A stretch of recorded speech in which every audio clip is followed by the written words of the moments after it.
สวัสดีค่ะ ยินดีต้อนรับสู่ Talk t a s y เล่าซีรีส์ความเดิมตอนที่แล้วมินามิเลขาสาวธรรมดาที่ปกปิดความจริงว่าเธอคือแฟนคลับตัวยงของดาราหนุ่มชื่อดังฮิมุโระชุนซึ่งเพิ่งประกาศกระทันหันว่าจะถอนตัวจากวงการบันเทิงแล้วหันมาสืบทอดตำแหน่งเป็นประธานบริษัททาคาชิโร่กิจการด้านการค้าส่งแฟชั่นที่มีชื่อเสียงเดิมทีเขาเป็นนักแสดงชื่อดังที่มีผลงานถ่ายแบบซีรีส์และแฟนคลับจำนวนมากแต่น้อยคนจะรู้ว่าเบื้องหลังเขาคือหลานชายของอดีตประธานบริษัทใหญ่และต้องกลับมารับผิดชอบธุรกิจครอบครัวอย่างหลีกเลี่ยงไม่ได้มินามิซึ่งเข้ามาเป็นเลขาได้เพราะบริษัทต้องการคนที่ไม่หวั่นไหวกับดาราจึงแกล้งบอกว่าไม่ได้สนใจวงการบันเทิงทั้งที่จริงเธอคือติ่งอันดับหนึ่งของเขาก่อนจะสัญญากับตัวเองว่าเธอจะปิดเรื่องนี้ไม่ให้ใครรู้เป็นเด็ดขาด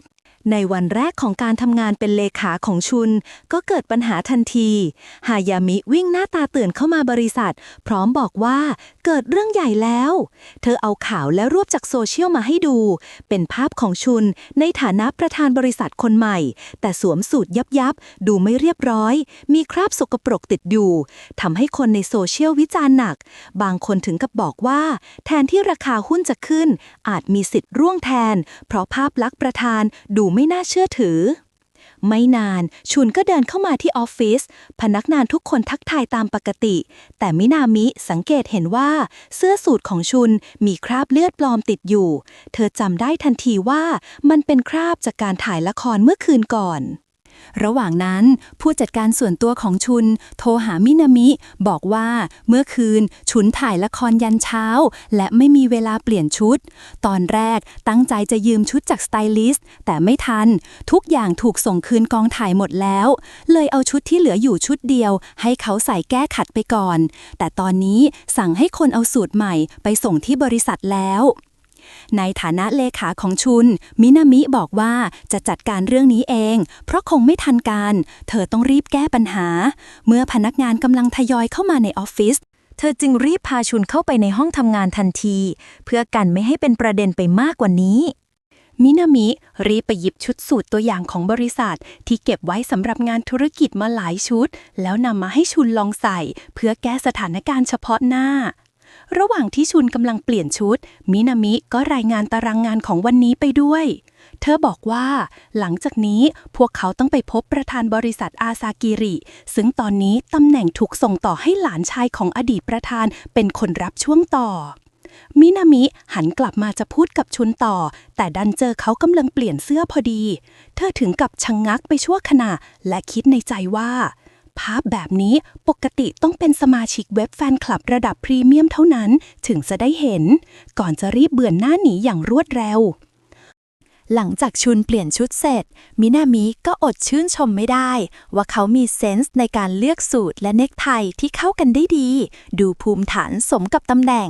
แต่แล้วเธอก็สังเกตเห็นว่าเนคไทของเขาเบี้ยวทำให้เธอนึกว่าเขาช่างดูคล้ายท่านประธานคนก่อนมากเลยเอ่ยทักขึ้นมาชุนได้ยินก็รีบเดินเข้ามาหามินามิทันทีและขอโทษบอกว่าเผลอลืมตัวเพราะปกติจะมีสไตลิสต์คอยช่วยจัดการเรื่องเสื้อผ้าให้ตลอดมินามิเลยบอกเขาไปว่าเดี๋ยวเธอจะหาพนักงานผู้ชายมาช่วยจัดเนคไทให้เรียบร้อยก่อนออกไปพบลูกค้าหลังจากออกมาจากห้องทำงานมินามิพยายามมองหาพนักงานผู้ชายเพื่อให้ช่วยผูกเนคไทให้ชุนแต่ไม่เจอแม้แต่คนเดียวเธอเลยบอกชุนว่าให้รีบลงไปชั้นล่างก่อนเพราะคิดว่าแผนกอื่นอาจมีพนักงานผู้ชายอยู่บ้าง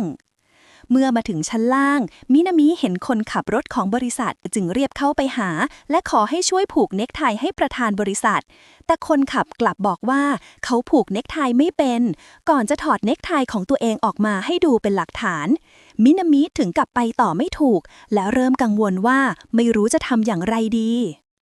ในจังหวะนั้นเองชุนจึงพูดขึ้นว่าวันนี้ขอให้มินามิช่วยผูกเนคไทให้เขาก่อนได้ไหมมินามิตอบตกลงทันทีเพราะถือว่าเป็นหน้าที่ของเธออยู่แล้วเธอจึงเข้าไปจัดเนคไทให้เขาแต่ตอนที่กำลังผูกเนื่องจากต้องยืนใกล้ชุนมากมือของเธอกลับสั่นไม่หยุดเธอเริ่มกังวลว่าชุนจะคิดว่าเธอเป็นคนแปลกๆและพยายามบอกตัวเองให้ตั้งสติ ระหว่างนั้นรองประธานนิกายอิโดะและเมกุโระเดินผ่านมาเห็นพอดี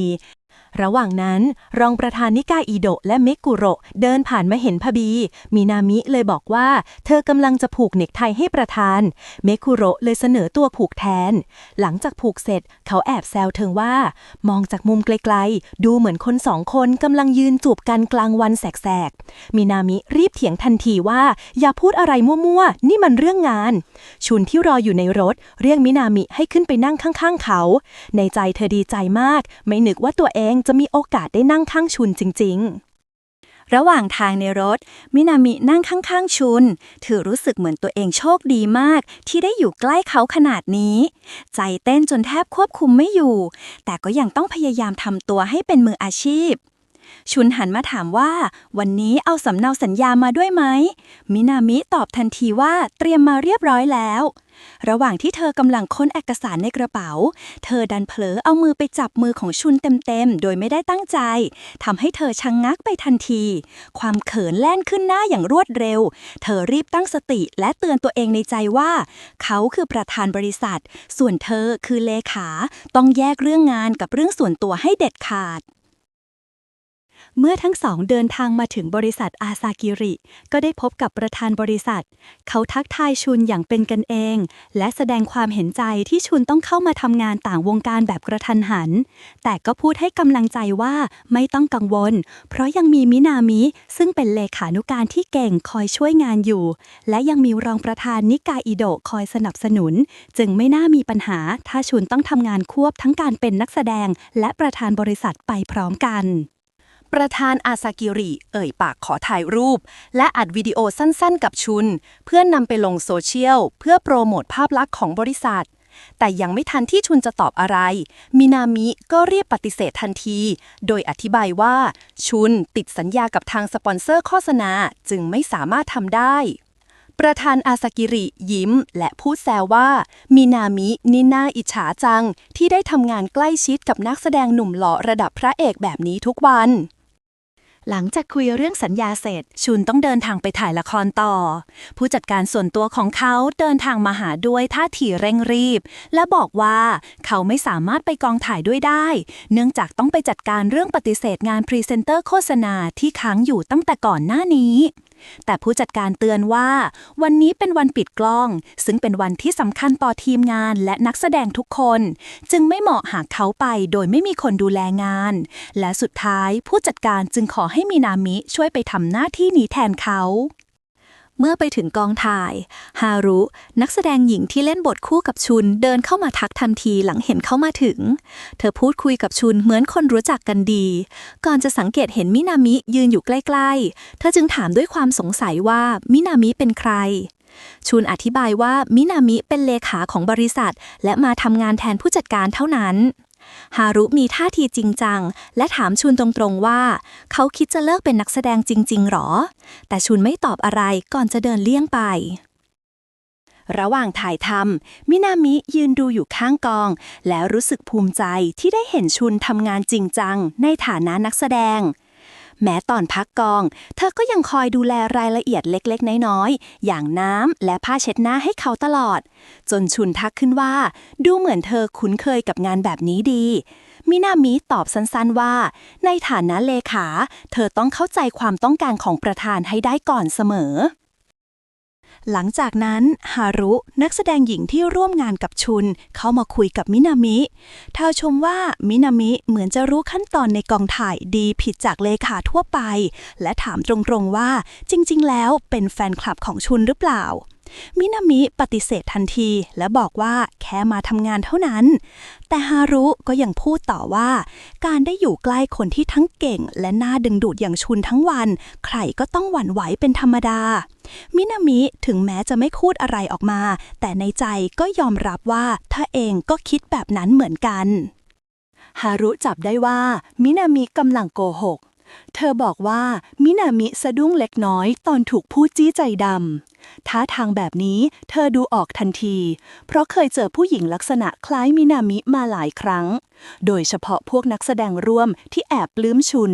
แต่ชุนก็ไม่เคยสนใจใครเลย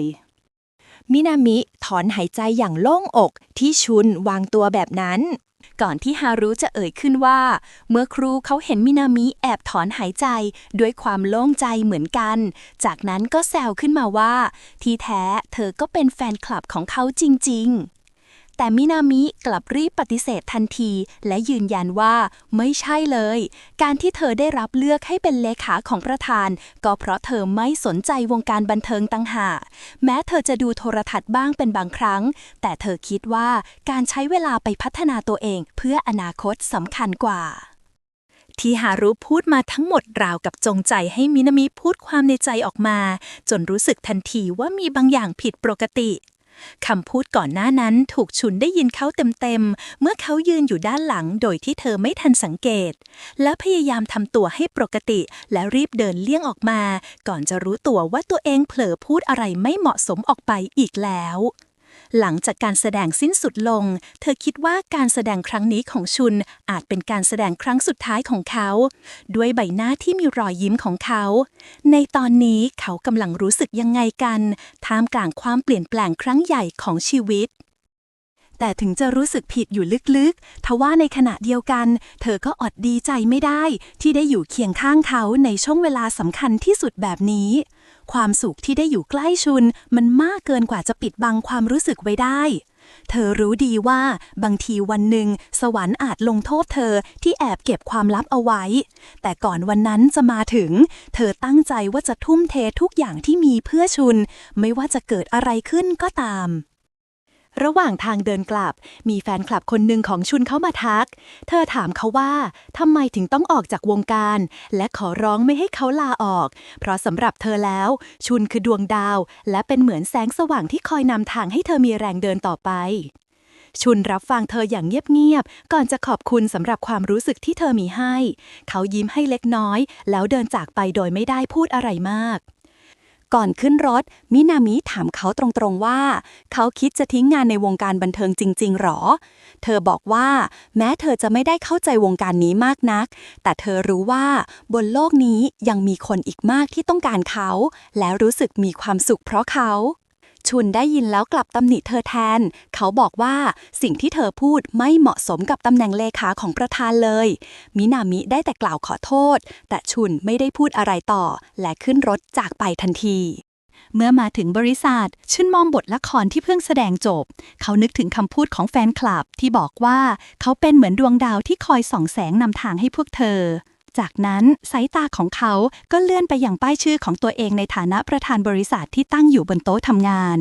ชุนมองทั้งสองสิ่งสลับกันอยู่ครู่หนึ่งก่อนจะตัดสินใจทิ้งบทละครลงในถังขยะ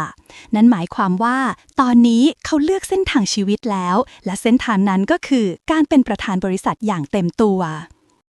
คืนนั้นมินามิเห็นชุนยังทำงานอยู่จนดึกเธอชงชามาให้เขาเพื่อเป็นการพักระหว่างงานก่อนจะรวบรวมความกล้าขอโทษเขาอีกครั้งเรื่องที่พูดไปก่อนหน้านี้เธอยอมรับว่าตัวเองไม่ควรพูดแบบนั้นทั้งที่เขาตัดสินใจแล้วว่าจะเดินหน้าทำหน้าที่ประธานบริษัทแต่เธอกลับพูดจาไม่เหมาะสมออกไปชุนฟังแล้วหันมามองมินามิพร้อมบอกว่าประธานอาซากิริดูจะเชื่อใจเธอมากแต่มินามิกลับรีบปฏิเสธทันทีเธอคิดว่าอีกฝ่ายคงพูดเพียงตามมารยาทเท่านั้นไม่ได้เชื่อใจอะไรเธอมากขนาดนั้นชุนสายหน้าเล็กน้อยก่อนจะพูดต่อว่าสำหรับบางคนเขาก็เป็นแค่คนในวงการบันเทิงเท่านั้นและสำหรับบางคนเขาก็เป็นเพียงภาพลักษณ์ที่ถูกใช้เป็นเครื่องมือโฆษณาเพื่อดึงดูดความสนใจแต่เขาเองก็ยอมรับความจริงว่าเขายังไม่เหมาะสมจะเป็นประธานบริษัทในตอนนี้และไม่อยากใช้ชื่อเสียงจากการเป็นนักแสดงมาเป็นจุดขายเขาอาจจะใจร้อนไปบ้างแต่ตอนนี้เขาอยากทำหน้าที่ประธานให้ดีที่สุดเพื่อให้พนักงานทุกคนเชื่อใจและยอมเดินตามและสักวันหนึ่งเขาหวังว่าจะได้เป็นประธานที่ทุกคนอยากเชื่อใจจากใจจริงมินามินิ่งไปพักหนึ่งก่อนจะถามว่าทำไมชุนถึงเล่าเรื่องพวกนี้ให้เธอฟังชุนเพียงยิ้มเล็กน้อยแล้วตอบง่ายๆว่าเพราะเธอเป็นเลขาของเขาคำตอบนั้นทำให้มินามิยิ่งสับสนเพราะก่อนหน้านี้เขาเพิ่งบอกเองว่าเธอไม่เหมาะจะเป็นเลขาของประธานบริษัทชุนพูดต่อด้วยน้ำเสียงจริงจังว่า ในบริษัทนี้มีเพียงมินามิคนเดียวที่ยอมรับตัวตนของเขาในฐานะนักแสดงอย่างแท้จริงเขายืนยันว่าบางทีเธออาจไม่เหมาะจะเป็นเลขาของประธานบริษัทแต่เธอเหมาะจะเป็นเลขาของเขามากกว่ามินามิไม่รู้ว่าตัวเองเผลอหลับไปตั้งแต่เมื่อไหร่เมื่อลืมตาขึ้นมาอีกทีชุนกำลังหลับพิงไหล่เธออยู่ทำให้เธอรู้สึกสับสนทันทีว่านี่คือความฝันหรือความจริงกันแน่เธอค่อยๆพยายามขยับตัวออกแต่กลับกลายเป็นว่าชุนเอนตัวลงมาซบตักของเธอโดยไม่ตั้งใจ